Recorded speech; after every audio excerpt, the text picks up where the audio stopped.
Suman TV ವೀಕ್ಷಕರಿಗೆಲ್ಲರಿಗೂ ನಮಸ್ಕಾರ. ನಾನು ಶ್ವೇತಾ. ನಾನಿವತ್ತು ಆಗ್ರಿಟೆಕ್ ಗ್ಲೋಬಲ್ ಸಮಿಟ್ನಲ್ಲಿದ್ದೀವಿ.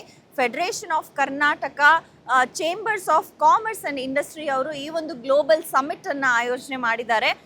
ರೈತ ನಮ್ಮ ಬೆನ್ನೆಲುಬು. ರೈತನ ಒಂದು ಆಗು ಹೋಗುಗಳಲ್ಲಿ ಅವನಿಗಾಗ್ತಾ ಇರುವಂಥ ತೊಂದರೆಗಳಲ್ಲಿ ಇದುವರೆಗೂ ಸಾಕಷ್ಟು ಇನೋವೇಷನ್ಸ್ಗಳು ಬರ್ತಾನೆ ಇದೆ. ಆದರೆ ಈ ಇನೋವೇಷನ್ಸ್ಗಳು ಕನ್ಸ್ಯೂಮರ್ಸ್ನವರೆಗೂ ತಲುಪೋದ್ರಲ್ಲಿ ಎಲ್ಲೋ ಒಂದು ಕಡೆ ಲ್ಯಾಗಿಂಗಲ್ಲಿ ಇದ್ವಿ. ಹಾಗಾಗಿ ಅವರಿಗೆ ಈಸಿಯಾಗಿ ರೀಚ್ ಆಗಲಿ ಅನ್ನುವಂಥ ನಿಟ್ಟಿನಲ್ಲಿ ಈ ಒಂದು ಎಕ್ಸ್ಪೋ ರೀತಿ, ಒಂದು ಎಕ್ಸಿಬಿಷನ್ ರೀತಿಯಲ್ಲಿ ಈ ಒಂದು ಸಮಿಟ್ಗಳನ್ನು ಆಯೋಜಿಸ್ತಾ ಬರ್ತಾ ಇದ್ರು. ಈ ಬಾರಿಗೆ ಇಲ್ಲಿ ಪ್ಯಾಲೇಸ್ ಗ್ರೌಂಡ್ಸ್ನಲ್ಲಿ ಈ ಒಂದು ಎಕ್ಸ್ಪೋ ಗ್ಲೋಬಲ್ ಸಮಿಟನ್ನು ಆಯೋಜನೆ ಮಾಡಲಾಗಿದೆ. ನಾನಾ ರೀತಿಯ ಇನೋವೇಷನ್ಸ್ಗಳು, ನಾನಾ ರೀತಿಯ ಸ್ಟಾಲ್ಸ್ಗಳನ್ನು ನಾವಿಲ್ಲಿ ನೋಡ್ಬೋದು. ಹಾಗಾದರೆ ಯಾವ್ಯಾವ ರೀತಿಯ ಇನೋವೇಷನ್ಸು, ಐ ಒ ಟಿ ಇವೆಲ್ಲ ಹೇಗೆ ಅಳವಡಿಸ್ಕೊಳ್ತಾ ಇದ್ದಾರೆ ಅಗ್ರಿಕಲ್ಚರಲ್ಲಿ ಅನ್ನೋದ್ರ ಬಗ್ಗೆ ನಾವು ಇವತ್ತಿನ ಈ ಒಂದು ಎಕ್ಸ್ಪೋ ಇಂದ ತಿಳ್ಕೊಳ್ಳೋಣ. ಬನ್ನಿ ಹಾಗಾದರೆ ಸ್ಟಾಲ್ಸ್ಗಳಲ್ಲಿ ಪರಿಚಯ ಮಾಡ್ಕೊಳ್ಳೋಣ, ಎಲ್ಲರೂ ಮಾತಾಡ್ಸೋಣ, ಸಾಕಷ್ಟು ಮಾಹಿತಿಯನ್ನು ತಿಳ್ಕೊಳ್ಳೋಣ.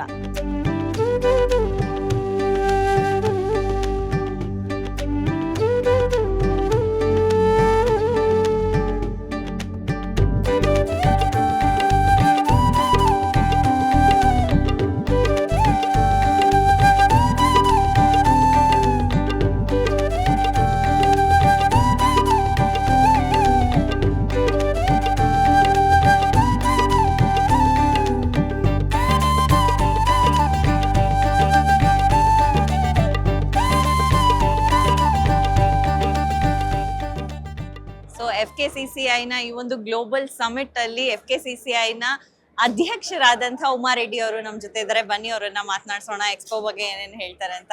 ಮ್ಯಾಮ್ ನಮಸ್ತೆ. ನಮಸ್ಕಾರ.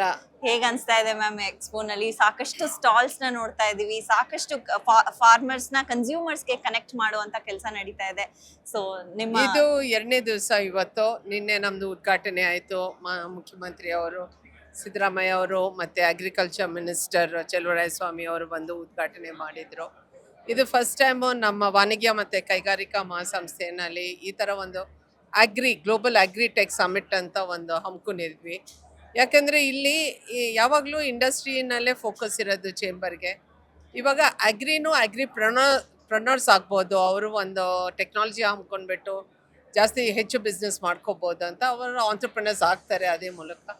ಸೊ ಇಲ್ಲಿ ಅಗ್ರಿಪ್ರನರ್ಸು, ಫಾರ್ಮರ್ಸು, ರೈತರು ಮತ್ತು ಇಂಡಸ್ಟ್ರಿ, ಈ ಟ್ರ್ಯಾಕ್ಟರ್ಸ್ ಇರಲಿ, ಇಲ್ಲ ಟಿಲ್ಲರ್ಸ್ ಇರಲಿ, ಯಾವ್ದ್ಯಾವುದು ಸೌಕರ್ಯ ಆಗಿ, ಇಲ್ಲ ಡ್ರೋನ್ಸ್ ಇರಲಿ, ಯಾವ್ದ್ಯಾವುದು ರೈತರಿಗೆ ಸುಲಭ ಆಗೋದ ಕೆಲಸ, ಡ್ರಜರಿ ರೆಡ್ಯೂಸ್ ಮಾಡೋದಂಥ ಪ್ರಾಡಕ್ಟ್ಸ್ ಇಲ್ಲಿದೆ.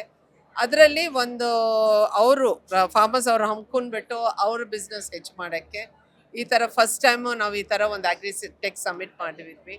ಅದ್ರ ಜೊತೆಯಲ್ಲಿ ನಮ್ಮದು ಸೆಷನ್ಸ್ ಆಗ್ತಾ ಇದೆ. 3 ದಿವಸ ಸೆಷನ್ಸ್ ಇದೆ, ಟೆಕ್ನಾಲಜಿ ಸೆಷನ್ಸು, ರೈತರಿಗೆ ಉಪಯೋಗ ಆಗುತ್ತೆ. 3ನೇದು ಇಲ್ಲಿ B2B ಕನೆಕ್ಟ್ಸ್ ಇರುತ್ತೆ, ಕನ್ಸ್ಯೂಮರ್ಸ್ ಇದ್ದಾರೆ, ಇಂಟರ್ನ್ಯಾಷನಲ್ ಪಾರ್ಟಿಸಿಪೆಂಟ್ಸ್ ಇದ್ದಾರೆ.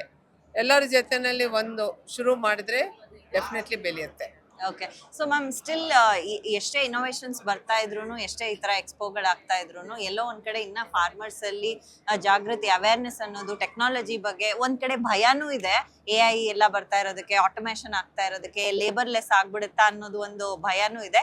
But at the same time there are people, ಎಲ್ಲ ಫಾರ್ಮರ್ಸೂ ಈಗ ಎನ್ಕರೇಜಿವ್ ಆಗೂ ಇದ್ದಾರೆ. ಸೊ ಇದ್ರ ಬಗ್ಗೆ ಏನು ಹೇಳಿ? ನಮ್ಮಲ್ಲಿ ಇಲ್ಲಿ AI ಬಗ್ಗೆ ಮತ್ತು IoTನಲ್ಲಿ ಕಾಫಿ ಪ್ರಾಡಕ್ಟ್ ಹೇಗೆ, ಅದು ಪ್ರೈಸಿಂಗ್ ಎಷ್ಟು time, relevant pricing at the right time, ಅದ್ರ ಬಗ್ಗೆನೂ ಇಲ್ಲಿ ಮಾಹಿತಿ ಮಾಡೋ ಸ್ಟಾರ್ಟಪ್ ಕಂಪ್ನೀಸ್ ಇದೆ. ಅಂಥವ್ರನ್ನ ಜೊತೆಯಲ್ಲಿ ಫಾರ್ಮರ್ಸ್ ಇರ್ಕೊಂಡ್ರೆ ಅವ್ರಿಗೂ ಗೊತ್ತಾಗುತ್ತೆ ಯಾವಾಗ ಪ್ರೈಸ್ ಚೆನ್ನಾಗಿದೆ ಅವ್ರ ಪ್ರಾಡಕ್ಟ್ ಸೇಲ್ ಮಾಡೋಕ್ಕೆ. ಆಮೇಲೆ ಟೆಕ್ನಾಲಜಿ ಹೇಗೆ, ನಮ್ಮದು ಮ್ಯಾಂಗೋಸ್ ಯಾವ ಟೈಮ್ಗೆ ಅದು ಮ್ಯಾಂಗೋಸು ರೈಪ್ ಆಗಬೇಕು, ಏನು ಟೆಕ್ನಾಲಜಿ ಯೂಸ್ ಮಾಡಿದ್ರೆ ಅದು ಲೈಫ್ ಇನ್ನೊಂದು 3 ವಾರ ಅವ್ರ ಶೆಲ್ಫ್ ಲೈಫ್ ಬರುತ್ತೆ ಅಂಗಡಿನಲ್ಲಿ ಇಡೋಕ್ಕೆ. ಇದೆಲ್ಲ ಇಲ್ಲಿ ಇದೆ, ಶೋಕೇಸ್ ಮಾಡ್ತಾ ಇದ್ದಾರೆ. ರೈತರು ಬಂದು ಪಾಲ್ಗೋಬೇಕು, ನೋಡ್ಕೋಬೇಕು, ಫ್ರೀ ಎಂಟ್ರಿ ಇದೆ. So request all farmers, individuals interested ಎಲ್ಲ ಬಂದು ನೋಡಿ ಇಲ್ಲಿ ಏನು ಇದೆಯಂತ. ಇದೇ ಫಸ್ಟ್ ಟೈಮ್ ಮಾಡ್ತಾ ಇರೋದು, ನೆಕ್ಸ್ಟ್ ಇಯರ್ ಇನ್ನೂ ಬೆಳೆಯುತ್ತೆ. So we like to see this happen. ಈ ಒಂದು ಆಗ್ರಿಟೆಕ್ ಎಕ್ಸ್ಪೋನಲ್ಲಿ ನಮ್ಮ ಜೊತೆ ಇದ್ದಾರೆ ಮ್ಯಾಂಗೋ ಡೆವಲಪ್ಮೆಂಟ್ನ ಅಧ್ಯಕ್ಷರಾದಂಥ ಮುದ್ದು ಗಂಗಾಧರ್ ಅವರು. ಸರ್ ನಮಸ್ತೆ. 2 ದಿವಸದಿಂದ ಅಂದ್ರೆ ನಿನ್ನೆಯಿಂದ ಈ ಒಂದು ಎಕ್ಸ್ಪೋ ನಡೀತಾ ಇದೆ, FKCCI ಅವರು ನಡೆಸ್ತಾ ಇದ್ದಾರೆ. ಅಂಡ್ ಕೋರ್ ಸೀಸನ್ ಕೂಡ ಈಗ ಮ್ಯಾಂಗೋದು. ಸೊ ಹೇಗ್ ಅನ್ಸ್ತಾ ಇದೆ? ಏನೆಲ್ಲ ಇನ್ನೋವೇಷನ್ಸ್ ನ ನೋಡ್ತಾ ಇದ್ದೀರಾ ಅಗ್ರಿಕಲ್ಚರಲ್ ಫೀಲ್ಡ್ ಅಲ್ಲಿ? ಸೊ ಇದ್ರ ಬಗ್ಗೆ ಏನ್ ಹೇಳ್ತೀರಾ sir? Basically agrotech conclave or summit ಅದು ಅಗ್ರಿಕಲ್ಚರ್ ಆ್ಯಂಡ್ ಇಟ್ಸ್ ಇನೋವೇಷನ್ ಕುರಿತಾಗಿ ಇದನ್ನು ಒಂದು 3 ದಿವಸದ್ದು ಸ್ಪೆಷಲ್ ಕಾನ್ಕ್ಲೇವ್ ಆರ್ ಸಮ್ಮಿಟ್ ಮಾಡ್ತಾ ಇದ್ದಾರೆ. ಅದರಲ್ಲಿ how the mango board or mango development corporation involved is KAPEC ಅಂತ ಒಂದು ಅಂಗಸಂಸ್ಥೆ of agriculture department. It's related to export. ಕೆಪೆಕ್ನ MD ಅವರು ಶ್ರೀ ಶಿವಕುಮಾರ್ ಅವರು ವೆರಿ ಸೀನಿಯರ್ ಬ್ಯೂರೋಕ್ರಾಟ್ ಮತ್ತು ಭಾಳ ಎನ್ಕರೇಜಿಂಗ್ ಪರ್ಸನ್.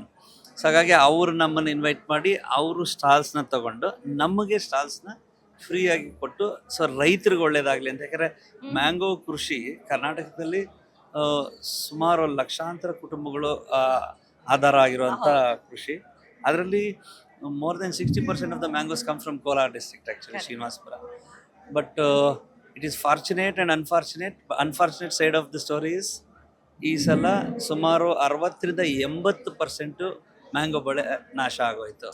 ಕಾರಣ ಫಂಗಸ್ಸು, ಥ್ರಿಪ್ಸ್ ಅನ್ನೋ ಕಾಯಿಲೆ, ಅಕಾಲಿಕ ಮಳೆ, changed agroclimatic conditions, excess heat.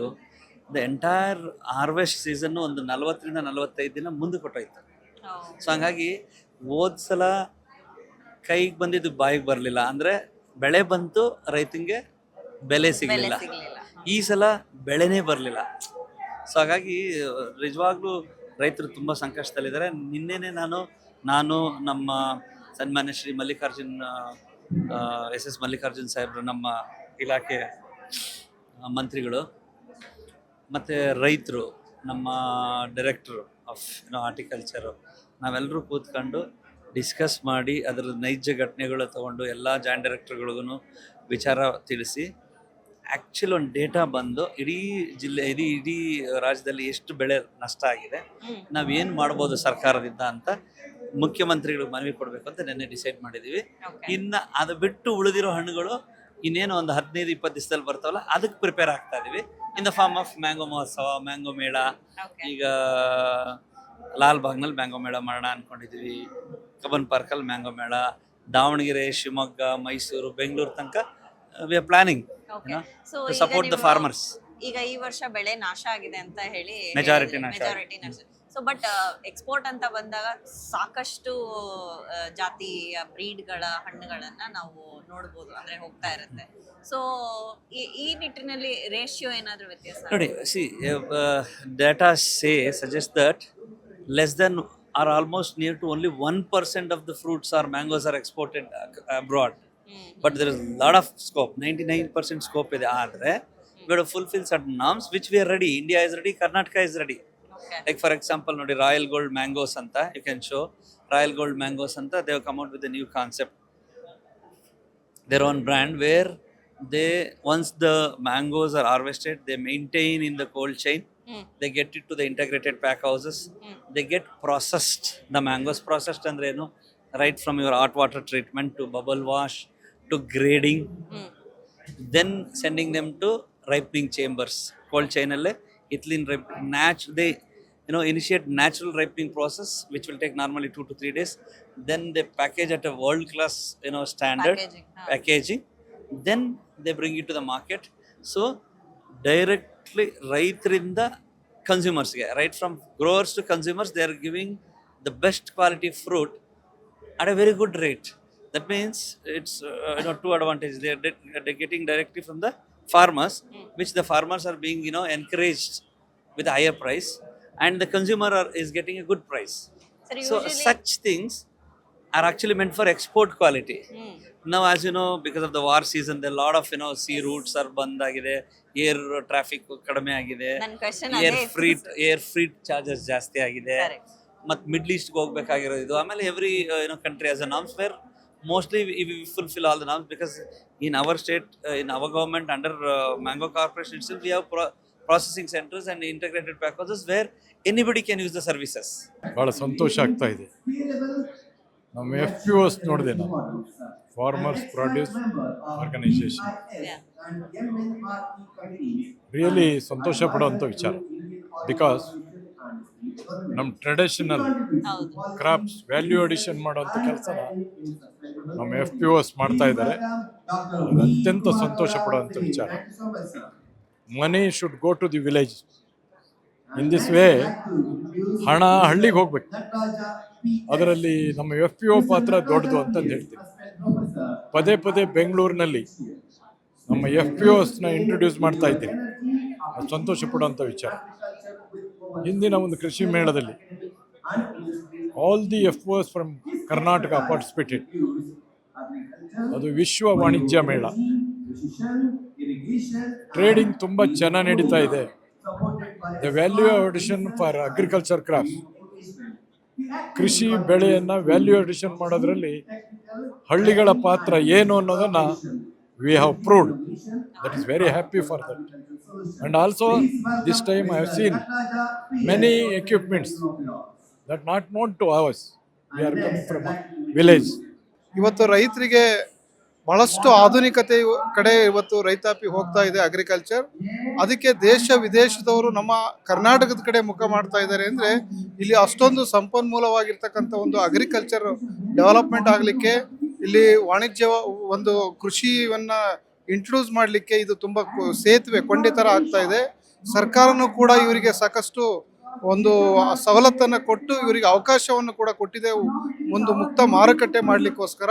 ರೈತರು ಇದನ್ನು ಉಪಯೋಗ ಮಾಡ್ಕೊಳ್ಬೇಕು. ಇವತ್ತು 140 ಕೋಟಿ ದೇಶದಲ್ಲಿ ಜನಸಂಖ್ಯೆ ಇದ್ರೂ ಕೂಡ ಆಹಾರದಲ್ಲಿ ಎಲ್ಲೂ ಕೊರತೆ ಕಾಣದೇನೆ ಉತ್ಪಾದನೆಯಾಗಿ ಅದಕ್ಕೆ ಸರಿಯಾಗಿ ಆಹಾರ ನಮಗೆ ತಲುಪ್ತಾ ಇದೆ ಅಂದರೆ ಅದಕ್ಕೆ ಬಿಕಾಸ್ ಆಫ್ ರೀಸನ್ ಈ ಟೆಕ್ನಾಲಜಿಯನ್ನು ಆಧುನೀಕರಣ ಒಂದು ಟೆಕ್ನಾಲಜಿಯನ್ನು ರೈತರು ಬಳಸ್ಕೊಂಡಿದ್ದೆ. ಆದರೆ ಪ್ರತಿಯೊಂದು ಗ್ರಾಮೀಣ ಭಾಗದಲ್ಲಿರುವಂಥ ರೈತನು ಕೂಡ ದೊಡ್ಡ ಶ್ರೀಮಂತರಾಗ್ಬೋದು ಅಥವಾ ಆರ್ಥಿಕವಾಗಿ ಬೆಳಿಬೋದು. ಅವರ ಮಕ್ಕಳನ್ನು ಒಳ್ಳೆ ವಿದ್ಯಾಭ್ಯಾಸವನ್ನು ಕೊಡಿಸ್ಬೋದು. ಒಂದು ಸುಸಜ್ಜಿತವಾಗಿ ಮೂಲಭೂತ ಸೌಕರ್ಯದಿಂದ ಚೆನ್ನಾಗಿ ಬದುಕನ್ನು ಕಟ್ಕೊಳ್ಳಿಕ್ಕೆ ಈ ವ್ಯವಸ್ಥೆಯನ್ನು ಬಳಸ್ಕೊಳ್ಬೇಕು. ಈ ರೈತರು ಕೇವಲ ಇಲ್ಲಿ ಬೆಂಗಳೂರಲ್ಲಿ ಕೇವಲ ಪ್ಯಾಲೇಸ್ ಗ್ರೌಂಡಿಗೆ ಮಾತ್ರ ಇದು ಸೀಮಿತ ಆಗದೇನೆ ಪ್ರತಿ ಗ್ರಾಮಕ್ಕೆ, ಹಳ್ಳಿಗೆ, ತಾಲೂಕಿಗೆ, ಜಿಲ್ಲೆಗೆ ಇದು ಮುಟ್ಟಬೇಕು. ಇದು ಗ್ರಾಮೀಣ ಭಾಗದಲ್ಲೂ ಕೂಡ ಈ ಕಾರ್ಯಕ್ರಮ ಮುಟ್ಟೋ ರೀತಿಯಲ್ಲಿ ಈ ಮಾಧ್ಯಮದವರು ಕೆಲಸ ಮಾಡ್ತಾ ಇರೋದು ತುಂಬ ಹೆಮ್ಮೆ ಅನಿಸುತ್ತೆ. ಈ ಅವಕಾಶವನ್ನು ಈಗ ಯಾರೆಲ್ಲ ನೋಡ್ಕೊಂಡು ಹೋಗಿದ್ದೀರಾ ಆ ಎಲ್ಲ ಅಧಿಕಾರಿ ವರ್ಗದವರು ಏನಿದ್ದಾರೆ ಸರ್ಕಾರದ ಲೆವೆಲಲ್ಲಿ ಅವರವರ ಒಂದು ಕ್ಯಾಂಪೇನಲ್ಲಿ ತಾಲೂಕು ಮಟ್ಟದಲ್ಲಿ ಇದನ್ನು ಇಂಟ್ರೊಡ್ಯೂಸ್ ಮಾಡಿ ಅಲ್ಲಿ ರೈತರನ್ನು ಕರೆದು ಪ್ರಗತಿಪರ ರೈತರಿಗೆ ಇದನ್ನು ಇಂಟ್ರೊಡ್ಯೂಸ್ ಮಾಡಿಸಿ ಅಲ್ಲಿ ಕೆಲವೇ ರೈತರಿಂದ ಇಂಟ್ರೊಡ್ಯೂಸ್ ಆಗಿ ಅವರು ಡೆವಲಪ್ ಮಾಡ್ಕೊಂಡಿದೆ. ಆದರೆ ಅವರನ್ನು ನೋಡಿ ಇನ್ನೊಬ್ರು ನೋಡುವಂಥ ನಮ್ಮ ದೇಶ, ಇಲ್ಲಿ ಒಬ್ಬರನ್ನ ನೋಡಿ ಅನುಸರಿಸುವಂಥದ್ದು ಇಂಡಿಯನ್ ಕಲ್ಚರ್. ಹಾಗಾಗಿ ಇಂಡಿಯನ್ ಕಲ್ಚರಲ್ಲಿ ಹೆಂಗೆ ಅಂದರೆ ಯಾರು ಒಬ್ಬರು ಮಾಡ್ತಾರೆ ಅದನ್ನು ನೋಡಿ ಫಾಲೋ ಅಪ್ ಮಾಡ್ತಿರ್ತಾರೆ. ಹಾಗಾಗಿ ನಾವು ತುಂಬ ಚೆನ್ನಾಗಿ ಇದನ್ನು ಮಾಡ್ತಾ ಇದ್ದೀರಾ. ಈ ಒಂದು ಕಾರ್ಯಕ್ರಮ ಇತ್ತೀಚೆಗಂತೂ ಬೆಂಗಳೂರಲ್ಲಿ ನಾವು ನೋಡಿದಾಗೆ ಇದು 3ನೇ ಕಾರ್ಯಕ್ರಮ. ಲಾಸ್ಟ್ ಟೈಮು ಕೂಡ ಇಲ್ಲಿ ವಾಣಿಜ್ಯ ಮೇಳ ನಡೆದಿತ್ತು. ಈಗಲೂ ಕೂಡ ಗ್ಲೋಬಲ್ ಸುಮಿತ್ ನಡೀತಾ ಇದೆ. ಹೀಗೆ ಇವತ್ತು ನಾವು ಕರ್ನಾಟಕದಲ್ಲಿದ್ದೇವಾ ಅಥವಾ ಯಾವುದೋ ವಿದೇಶದಲ್ಲಿದ್ದೇವಾ ಅನಿಸುತ್ತೆ. ಒಳಗಡೆ ಬಂದರೆ ಇಷ್ಟು ಆಧುನಿಕವಾಗಿ ಅದ್ಭುತವಾಗಿ ಟೆಕ್ನಾಲಜಿ ಮುಂದುವರೆದಿದೆ. ಒಂದು ಡೀಸೆಲ್ ಇಲ್ದೇನೆ ಇವತ್ತು ಟ್ರ್ಯಾಕ್ಟರ್ ಓಡಿಸ್ಬೋದು. ಯಾವುದೇ ಒಂದು ಇವತ್ತು ಮ್ಯಾನ್ ಪವರ್ ಕೊರತೆ, ಇಷ್ಟು ದೊಡ್ಡ ದೇಶದಲ್ಲಿ ಮ್ಯಾನ್ ಪವರ್ ಕೊರತೆ ಕಾಣಿಸ್ತಾ ಇದೆ. ಅದರಲ್ಲೂ ಕೂಡ ಈ ಟೆಕ್ನಾಲಜಿ ನಾವು ಬಳಸ್ಕೊಂಡಿದ್ದೆ ಆದರೆ ಇನ್ನೂ ಚೆನ್ನಾಗಿ ನಾವು ಆರ್ಥಿಕವಾಗಿ ಬೆಳಿಲಿಕ್ಕೆ, ಮ್ಯಾನ್ ಪವರನ್ನು ಕಂಟ್ರೋಲ್ ಮಾಡ್ಕೊಂಡು ಕೆಲಸ ಮಾಡಿ ನಾವು ಇನ್ನೂ ಚೆನ್ನಾಗಿ ಬೆಳಿಲಿಕ್ಕೆ, ಗ್ರೋತ್ ಆಗಲಿಕ್ಕೆ ಅವಕಾಶ ಇದೆ. ಈ ರೈತರಿಗೆ ಇದನ್ನು ಸದುಪಯೋಗ ಪಡ್ಕೊಳ್ಬೇಕು ರೈತರು ಅಂತೇಳಿ ಎಲ್ಲ ಕರ್ನಾಟಕ ರಾಜ್ಯದ ರೈತರಲ್ಲಿ ಮನವಿ ಮಾಡ್ಕೊಳ್ತಾ ಇದ್ದೀನಿ. ಧನ್ಯವಾದಗಳು. So today I came over here as a panelist member for the renewable energy. How can we use renewable energy in agriculture field as a additional source of income for the farmers? Okay. So talking about agrivoltaics, so the thing is solar panels are installed everywhere. So but how can we incorporate agriculture field along with the for solar panels so that we can increase the energy energy from the renewable sources to the well-being of the climate change, like increase the sustainability across the country, and what are the possibilities and again what are the constraints for the concerned industry and how can we overcome them. That was the today's agenda with this board. So we had a wonderful discussion with the Cradle president Amarnath sir. Okay. So he was talking about how best we can adopt those things, and again what are the challenges going in front of the farmers to convince them, and again go for this adoption of these solar agrivoltaics, where we can have the crop production as well as the solar panels to generate the power as well as the food. So this is the agenda.